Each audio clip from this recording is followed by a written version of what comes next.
안녕하세요. 이스라엘 최연아 선교사입니다. 오늘은 10번째 시간인데요. 내가 나의 영광을 짓밟았다 책의 10번째 나오는 내용인데 제목은 도대체 왜 가십을 하지? 라는 제목입니다. 여러분 혹시 가십을 해보셨나요?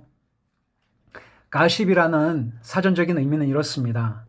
개인의 사생활에 대해서 소문이나 험담 따위를 흥미 위주로 신문이나 잡지에 올리는 기사 내용을 가십이라고 합니다.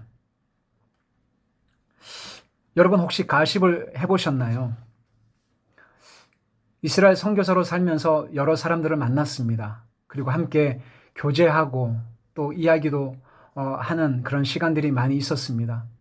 그런데 참 놀랍게도 우리는 아무렇지 않게 상대방이 그 모임이나 그 장소에 없음에도 불구하고 그 사람 이야기를 너무 쉽게 이야기하는 것을 참 많이 목도하게 되었습니다. 다른 사람의 이야기를 너무 쉽게 하더라는 거죠. 저 또한 무의식적으로 가십을 한 적이 있었습니다. 그리고 가십을 하고 있는 사람들과의 그 모임에 그런 자리에 있기도 했었습니다. 저희 아내는 제가 어떤 모임이나 어떤 사람들을 만나러 나갈 때마다 늘 이렇게 저에게 주의를 주곤 했습니다. 대화를 나누다가 그 자리에 없는 다른 사람 이야기를 하지 않도록 특별히 조심하라고 여러 번 당부를 했습니다. 상대가 있지도 않는 자리에서 그 사람의 이름을 들먹이고 이러쿵 저러쿵 입에 올리며 가십거리로 삼지 말라는 거죠. 근데 참 놀랍게도 같은 그리스도인이고 물과 성령으로 거듭났다라고 이야기를 함에도 불구하고 그 모임이나 그 같이 교제를 나누는 그 자리에서는 이상하게도 복음의 교제를 나누기보다는 정치 이야기, 아니면 누구 선교사 이야기, 누구 목사 이야기, 누구 가정 이야기, 이 사람은 어떻고 저 사람은 어떻고 이런저런 이야기로 시간을 낭비하는 경우들을 보게 되었습니다. 가십을 하지 않는 것은 나 자신을 보호하고 상대방을 보호하기 때문에 특별히 주의해야 된다고 생각을 합니다. 야고보서 3장 6절에서 9절에 보면 혀에 대한 언급이 나오죠. 우리 지체 중에 온몸을 더럽히고 삶의 수레바퀴를 불사르는데 그 사르는 것이 지옥불에서 나는 거라고 합니다.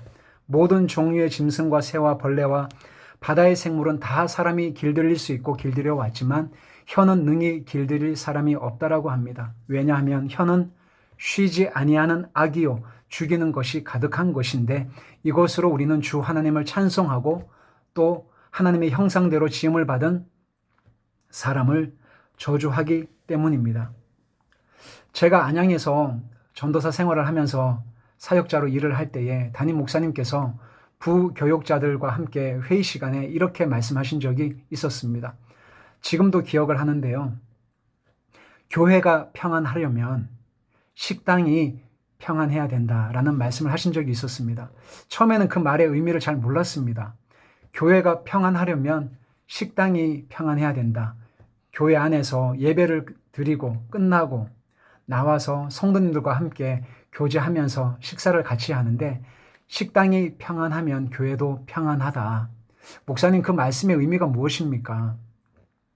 교회에서 예배 드릴 때는 다 거룩하고 다 하나님의 말씀을 듣고 순종하는 것 같은데 예배를 마치고 식당에 가면 이제는 마음이 편안해져서 같이 식사하면서 이런저런 이야기를 한다라는 거죠.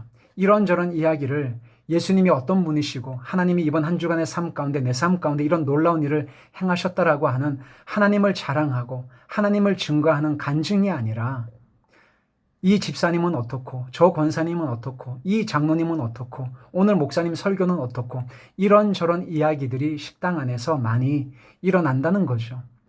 그리고 이런저런 말들이 와전이 되고 왜곡이 되어져서 이것이 교회 공동체를 깨뜨리는 정말 그런 안타까운 일들이 참으로 많이 발생을 했었기 때문에 교회가 평안하려면 식당이 평안해야 된다라고 목사님께서 말씀을 하시더라는 거죠. 그만큼 우리 혀가 우리가 내뱉는 이 말이 하나님을 찬송하기도 하지만 너무너무 쉽게 그 자리에 없는 상대방을 헐뜯고 비난하고 판단하는 가십거리로 너무 쉽게 사용이 되더라는 겁니다. 근데 이렇게 상대방을 가십하는 것이 잠언 26장 22절에는 별미라고 이야기를 합니다. 왜냐하면 상대방을 헐뜯고 비난하고 나보다 좀 열등하고 못한 상대방에 대해서 이야기하는 것이 이것이 마치 별미와 같다라고 잠언서에서는 말씀을 하고 있습니다. 잠언 26장 22절에는 남의 말하기를 좋아하는 자의 말은 별식과 같아서 뱃속 깊은 데로 내려가느니라. 사랑하는 여러분, 가십하는 데는 몇 가지가 이유가 있다고 생각을 합니다. 첫 번째는 가십하는 것이 내가 맛있게 먹는 별미이기 때문입니다. 두 번째는 가십하는 것이 그렇게 큰 죄라고 생각하지 않기 때문입니다. 세 번째는 가십함으로써 내가 상대방보다 낫다라고 하는 나의 존재감을 드러내고 싶기 때문입니다. 네 번째는 내가 가십할 정도로 나와 하나님과의 관계가 바르지 못하기 때문입니다. 다섯 번째는 가십하고 있는 상대방에 대한 배려가 내 안에 없기 때문입니다. 민수기 12장 1절 2절에 보시면 우리가 잘 아는 이야기가 나오는데요. 모세가 구스 여자를 취함으로 미리암과 아론이 비방한 사건에 대해서 아마 알고 계실 거예요. 민수기 12장 1절 2절에는 이렇게 언급하고 있습니다. 모세가 구스 여자를 취하였더니 그 구스 여자를 취하였으므로 미리암과 아론이 모세를 비방하니라. 그들이 이르되 여호와께서 모세와만 말씀하셨느냐 우리와도 말씀하지 아니하셨느냐 하며 여호와께서 이 말을 들으셨더라. 참 놀라운 사실은 모세가 구스 여자를 취한 것이 옳다 그르다에 대해서 하나님은 아무런 말씀도 하지 않으셨다는 겁니다. 미리암과 아론이 모세를 비방한 그것을 여호와께서 들으셨다라고 말씀하는 것이 중요합니다. 또한 하나님은 이스라엘 자손들이 하나님에 대해서 원망하는 그 원망하는 말을 들으시고 그들의 말이 하나님의 귀에 들린 대로 그대로 시행하시겠다고 말씀하셨죠. 그래서 광야 1세대는 출애굽은 했지만 하나님의 약속의 땅인 가나안 땅에 못 들어가고 다 광야에서 시체가 되어 나왔습니다. 그리고 광야에서 태어난 광야 2세대들과 여호수아와 갈렙만 하나님의 약속의 땅인 가나안 땅에 들어가게 되었죠. 사랑하는 여러분, 예수님은 흠도 점도 없는 분이시고 말이나 행동에 있어서 실수가 없는 분이십니다. 야고보 기자는 말에 실수가 없으면 완전한 자라고 말씀하시는데 예수님은 어떻게 이렇게 말이나 행동에 있어서 실수를 하지 않으셨을까요? 그것은 예수님은 아버지 안에 늘 거하셨습니다. 아버지의 생명으로 사셨습니다. 아들은 아버지 안에 계셨고 아버지는 아들 안에 계셔서 아들은 아버지께서 행하시는 그 일을 보고 아들도 그 일을 행하셨기 때문에 늘 아들 대신 예수님이 하시는 일은 늘 하나님의 영광을 드러내는 놀라운 일이 되었습니다. 그리고 아들이 하는 일은 늘 하나님 아버지를 기쁘게 하셨습니다. 하나님은 그런 아들을 통해 자신의 영광을 보여주셨고 선포하셨죠. 아들은 아버지 안에 거하고 아버지는 아들 안에 거해서 아버지가 하는 일이 아들이 하는 일이요 아들이 하는 일이 곧 하나님 아버지가 하는 일이 되었기 때문입니다. 요한복음에는 예수님의 사역 원리가 정말 잘 드러나 있습니다.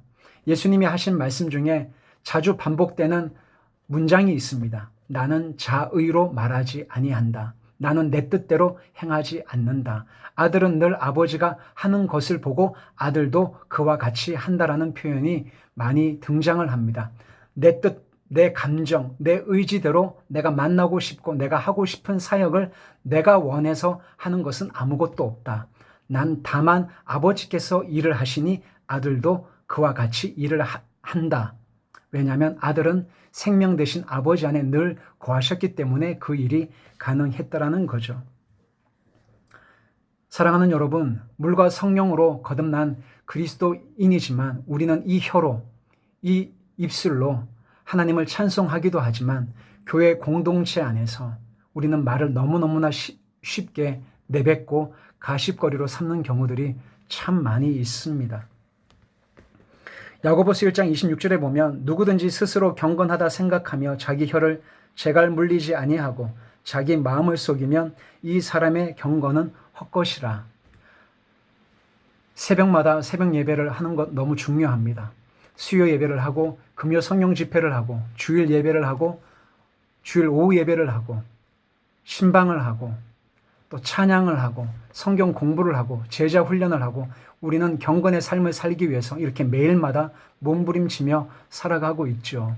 그리고 큐티를 하면서 경건의 삶을 매일마다 이렇게 연습을 하지만 정말 중요한 경건은 나의 혀를 제어하는 것이라고 야고보는 말하고 있습니다.